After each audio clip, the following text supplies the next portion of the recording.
नमस्कार दोस्तों, आप सभी का स्वागत है। राजस्थान का सामान्य परिचय की कक्षा 2 आज हम लेकर आए हैं। तो राजस्थान के संदर्भ में आज हम बात करने वाले हैं अक्षांश और देशांतर की, कि राजस्थान के अक्षांश और देशांतर क्या है। ये तो हमने कल सीखा था, लेकिन अक्षांश और देशांतर क्या है ये आज की क्लास में हम चर्चा करने वाले हैं। ठीक है दोस्तों, तो सबसे पहले हम ग्लोब बनाएंगे, उसमें हम दर्शाएंगे कि अक्षांश व देशांतर क्या होते हैं, इनकी परिभाषाएं भी बताएंगे। ठीक है, तो सबसे पहले हम बना लेते हैं ग्लोब।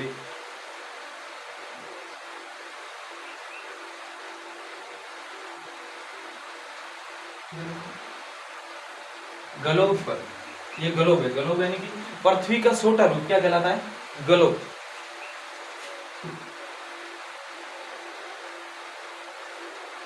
जो ग्लोब पर एक 0 डिग्री अक्षांश खींचा जाता है, ठीक है ना, 0 डिग्री, ठीक है, उसे क्या कहा जाता है, भूमध्य रेखा। भूमध्य रेखा, ठीक है।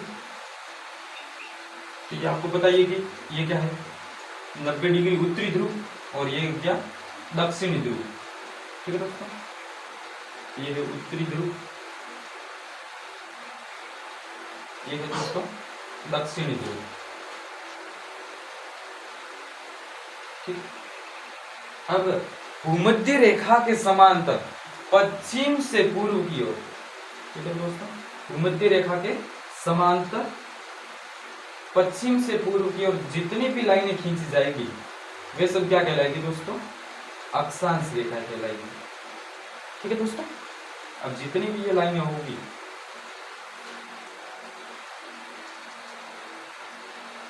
उन्हें क्या कहेंगे हम, अक्षांश रेखाएं। तो अक्षांश रेखाओं की परिभाषा क्या बनी,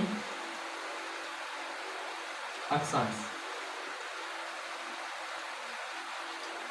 ठीक है, तो क्या परिभाषा बनेगी, ग्लोब पर भूमध्य रेखा के समांतर, भूमध्य रेखा के समांतर पश्चिम से पूर्व की ओर, पश्चिम से पूर्व की ओर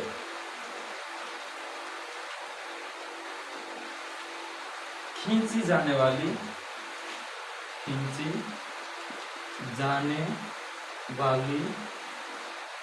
काल्पनिक रेखा,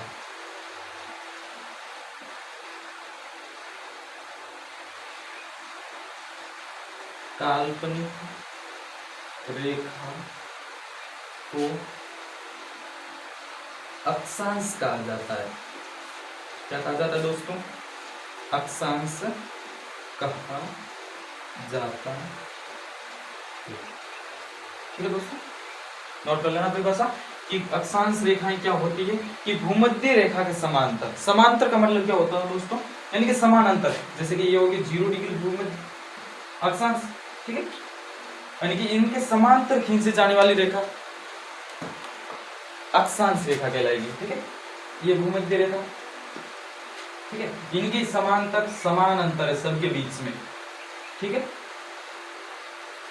ये सब क्या कहलाएगी, अक्षांश रेखा कहलाती है। ठीक है, ये होता है 90 डिग्री उत्तरी ध्रुव और 90 डिग्री दक्षिणी ध्रुव।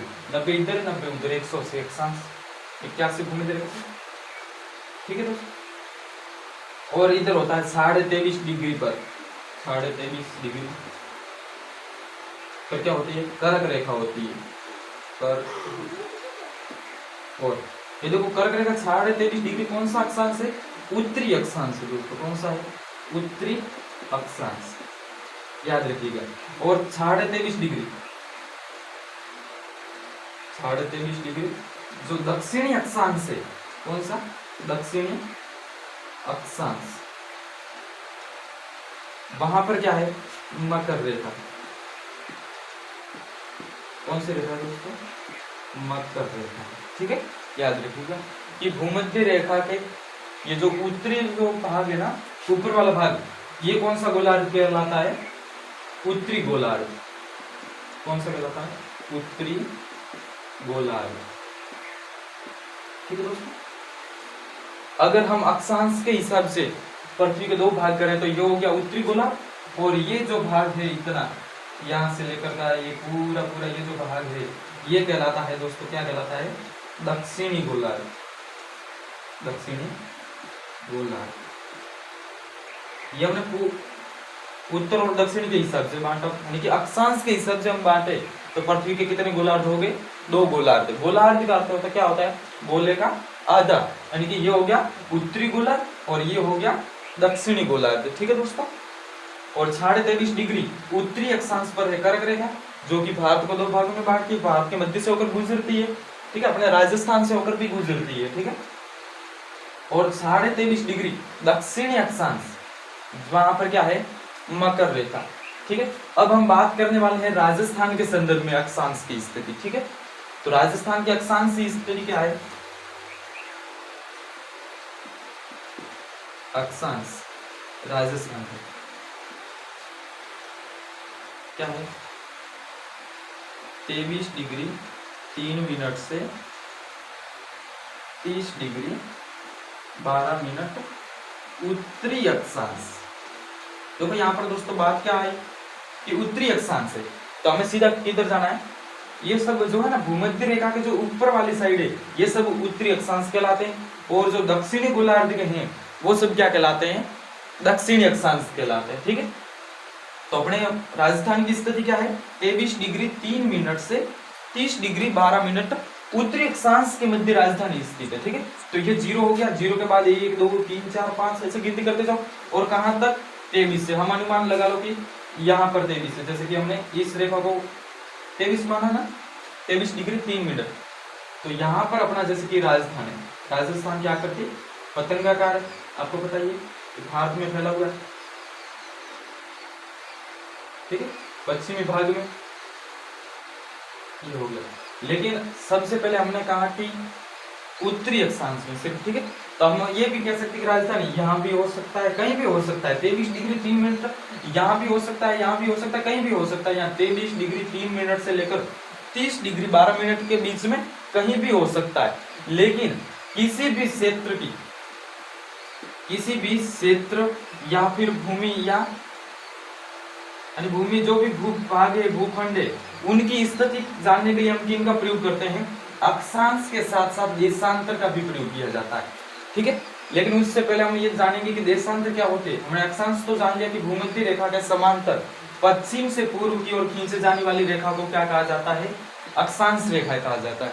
ठीक है दोस्तों, लेकिन किसी भी क्षेत्र की जानकारी के लिए, स्थान की जानकारी के लिए हमें वहां के देशांतर की भी आवश्यकता पड़ती है। कि देशांतर क्या होते हैं? देशांतर क्या होते हैं कि जो उत्तरी ध्रुव को दक्षिणी ध्रुव से मिलाने का काम करती है। ठीक है, वो काल्पनिक रेखा क्या कहलाती है? देशांतर, जैसे कि ये। ठीक है, तो देशांतर के हिसाब से पृथ्वी को यानी कि ग्लोब को कितने भागों में बांट सकते हैं? 2 भागों में, पूर्वी गोलार्ध और पश्चिमी गोलार्ध। ठीक है, उनके बारे में चर्चा करेंगे बाद में।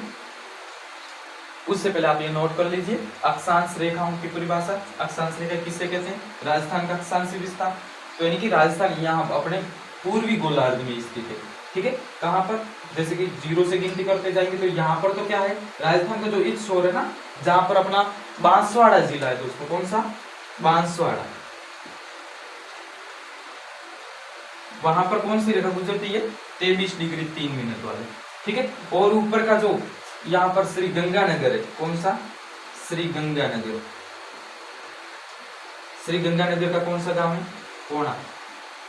कोणा ग्राम। ठीक है दोस्तों, तो वहां से कौन सी रेखा गुजरती है? 30 डिग्री 12 मिनट, यानी कि राजस्थान का जो ये छोर है ऊपर वाला, वो छोर कौन सा कहलाता है? 30 डिग्री 12 मिनट। ठीक है दोस्तों, और जो नीचे वाला छोर है दक्षिणी छोर, दक्षिणी छोर क्या है? 23 डिग्री 3 मिनट उत्तरी अक्षांश। ठीक है, तो अपने राजस्थान का अक्षांश विस्तार क्या हो गया? 23 डिग्री 3 मिनट उत्तरी अक्षांश से लेकर 30 डिग्री 12 मिनट उत्तरी अक्षांश के मध्य अपना राजस्थान है वो स्थित है। ठीक है, तो हम बात करेंगे अब देशांत की। उससे पहले आप ये नोट कर लो अक्षांश रेखा क्या होती है, ग्लोब बना के नोट कर लीजिए, परिभाषा वगैरह।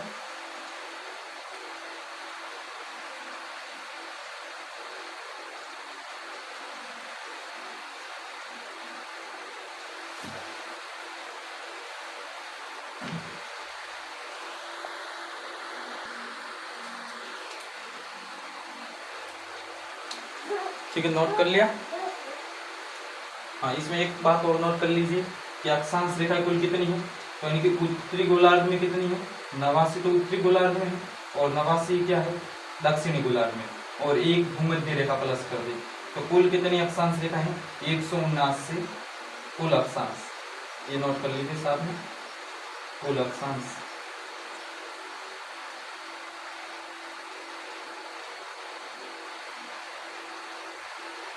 ये साथ नोट कर लो।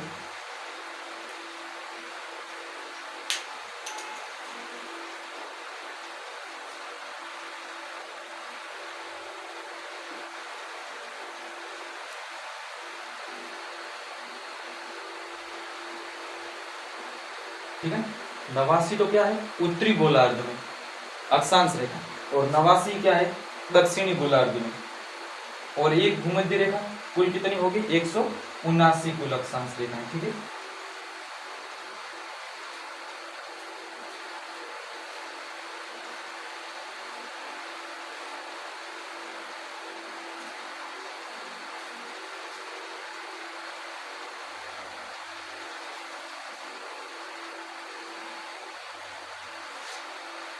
ठीक है दोस्तों, तो अब हम पढ़ते हैं कि देशांतर रेखाएं क्या होती है। कौन सी देशांतर, अक्षांश तो हमने पढ़ लिया, देशांतर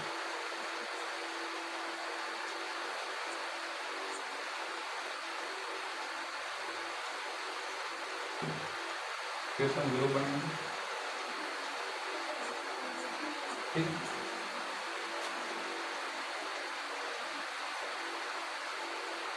90 डिग्री दक्षिणी अक्षांश, ये 90 डिग्री उत्तरी अक्षांश यहाँ पर। ठीक है ना, ऐसे हम अक्षांश खींचे, पश्चिम से पूर्व की ओर भूमध्य रेखा के समांतर खींचे जाने वाली रेखा है अक्षांश थी, लेकिन ये हो गया उत्तरी ध्रुव है, उत्तरी ध्रुव, और ये क्या हो गया दोस्तों दक्षिणी ध्रुव।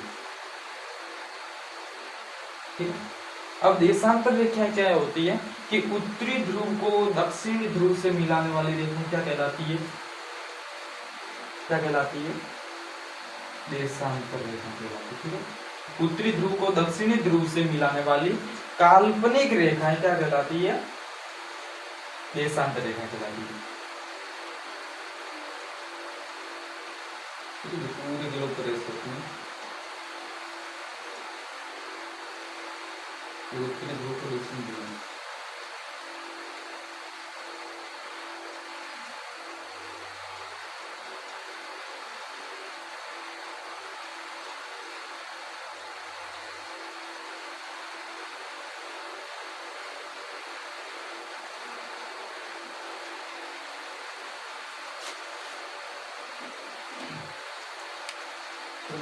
तो परिभाषा क्या बनेगी देशांतर रेखा की, ग्लोब पर वह काल्पनिक रेखा है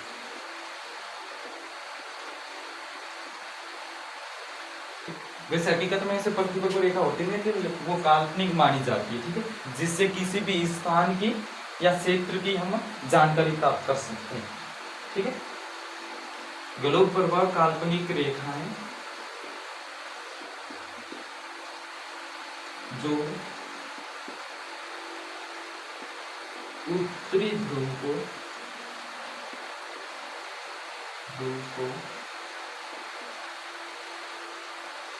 दक्षिणी ध्रुव से मिलाती है, दक्षिणी ध्रुव से मिलाती।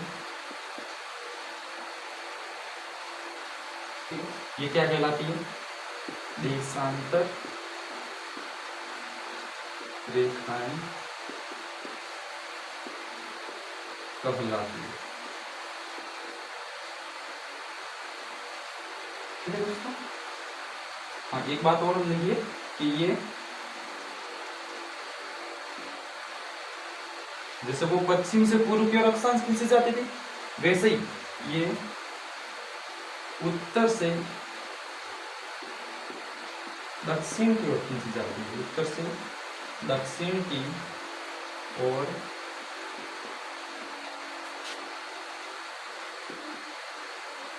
खींची जाती है।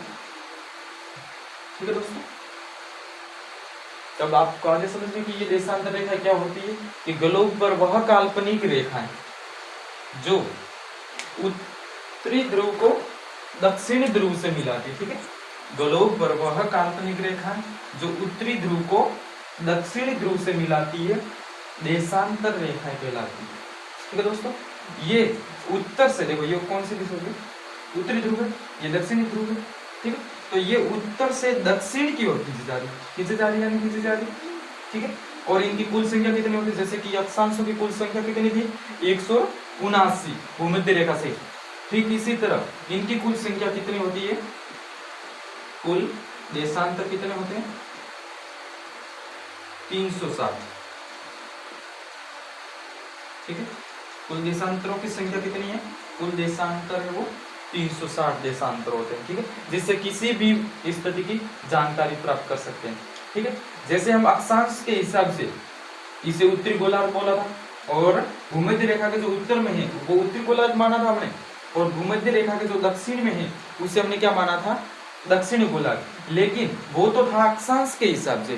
ठीक है, अक्षांश के आधार पर हम ग्लोब को दो भागों में बांट सकते थे, उत्तरी गोलार्ध और दक्षिणी गोलार्ध। लेकिन अब हम बात करेंगे कि देशांतर के हिसाब से ग्लोब को, यानी कि पृथ्वी को कितने भागों में बांटा जा सकता है। तो देशांतर के हिसाब से हम पृथ्वी को दो ही भागों में बांटेंगे, और वो होगा पूर्वी गोलार्ध, ये वाला हो जाएगा पूर्वी गोलार्ध, और ये हो जाएगा पश्चिमी गोलार्ध। ठीक है, दो भाग कौन कौन से, ये हो गया पूर्वी गोलार्ध, पूर्वी गोलार्ध, और ये हो गया पश्चिमी गोलार्ध।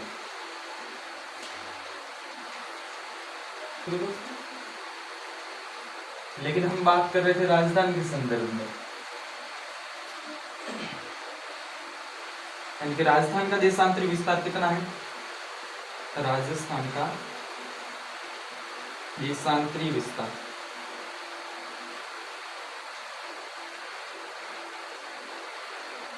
कितना है, 69 डिग्री 30 मिनट से 78 डिग्री 17 मिनट। वो क्या था, पूर्वी देशांतर। ठीक है, कौन सा देशांतर है, पूर्वी देशांतर। ठीक है, अब हम बात करेंगे कि ये तो कौन सा हो गया, पश्चिमी गोलार्ध, यानी कि पश्चिमी देशांतर मानो, यानी कि इस साइड से जितने भी उधर है वो कौन से देशांतर है, पश्चिमी देशांतर। और इस लाइन से जो भी इतने हैं आधे में, वो क्या है, पूर्वी देशांतर है। कौन से देशांतर है, पूर्वी देशांतर है। ठीक है, अब इस हिसाब से हम माने कि पूर्वी देशांतर, ये राजस्थान का अपना देशांतरी विस्तार, हम राजस्थान के संदर्भ में बात कर रहे हैं अक्षांश और देशांतर की। तो अक्षांश तो हमने मान लिया था 23 डिग्री 3 मिनट उत्तरी अक्षांश से लेकर 30 डिग्री 12 मिनट तक।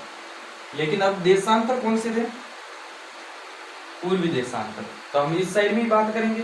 ठीक है, तो हमने पहले ही बात कर ली कि वो उत्तरी अक्षांश है, अक्षांश के हिसाब से, यानी कि भूमध्य रेखा हम माने तो ये मान लिया हमने भूमध्य रेखा। ठीक है, तो अब इसके ऊपर में ही था ना, जो उत्तरी अक्षांश तो सब ऊपर होंगे, तो राजस्थान यहाँ पर था अपना। ठीक है, जिसके संदर्भ में हमने बात क्या की थी कि यहाँ पर तो क्या है 23 डिग्री 3 मिनट से, यहाँ पर कितना था 30 डिग्री 12 मिनट। ये तो इसका क्या था, अक्षांशीय विस्तार है राजस्थान। ठीक है, यानी कि यहाँ से लेकर यहाँ तक है वो क्या है, यहाँ पर तो 23 डिग्री 3 मिनट और यहाँ पर है 30 डिग्री 12 मिनट। लेकिन हम बात करने वाले हैं देशांत के हिसाब से, यानी कि यहाँ तो जो पश्चिम से पूर्व की ओर जो लाइनें खींची जाती थी वो अक्षांश थी, लेकिन ये जो उत्तर से दक्षिण की तरफ जो लाइनें खींची जा रही है, उत्तरी ध्रुव को जो दक्षिणी ध्रुव से मिला रही है, देशांतर रेखा है, उनके हिसाब से राजस्थान की क्या स्थिति है, उनके हिसाब से राजस्थान की स्थिति क्या है, यानी कि यहाँ पर तो क्या है 69 डिग्री 30 मिनट। ठीक है, और यहाँ पर क्या है 78 डिग्री 17 मिनट, यानी कि ये जो पश्चिम और ये पूर्व, इनकी तरफ से हम माने ये राजस्थान क्या करती है, उत्पन्न करती है। ठीक है, तो हमने चारों तरफ की राजस्थान के नाप ले लिया कि ये तो थे अक्षांश, और यहाँ पर जो है कहलाते हैं, जैसे कि जैसलमेर इस साइड में और इस साइड में है धौलपुर, दोनों तरफ यानी कि वो क्या, जैसलमेर से लेकर धौलपुर तक यानी कि ये है वो देशांतर है। ठीक है, वो क्या है 69 डिग्री 30 मिनट से लेकर 78 डिग्री 17 मिनट। ठीक है, ये है राजस्थान का देशांतरी विस्तार। आज की क्लास के लिए इतना ही काफी।